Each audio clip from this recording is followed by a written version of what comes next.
നമസ്കാരം. Daily news ശുഭദിനത്തിലേക്ക് സ്വാഗതം. നമ്മെ സഹായിച്ചവരോടുള്ള നന്ദി അത് ജീവിതത്തെ രക്ഷിക്കുന്ന വലിയൊരു കരുതലാണ്. ഇന്നത്തെ ശുഭദിന ചിന്തയിലേക്ക്. ഡെയിലി ന്യൂസ് ശുഭദിനം നിങ്ങൾക്കായി അവതരിപ്പിക്കുന്നത് ജോയ ലൂക്കാസ്.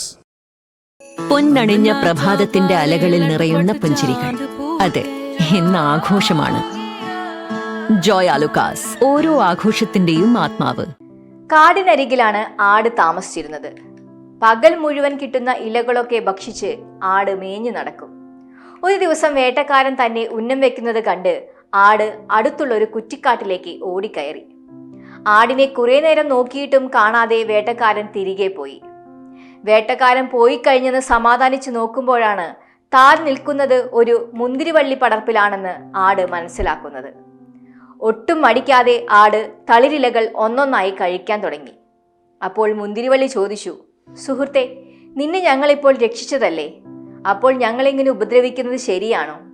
ഇത് കേട്ട് ആട് പരിഹാസത്തോടെ പറഞ്ഞു, രക്ഷിച്ച കഥയൊക്കെ കഴിഞ്ഞില്ലേ എന്നും പറഞ്ഞ് പൂർവാധികം ശക്തിയോടെ മുന്തിരിവള്ളികൾ കടിച്ചു വലിച്ച് തിന്നാൻ തുടങ്ങി.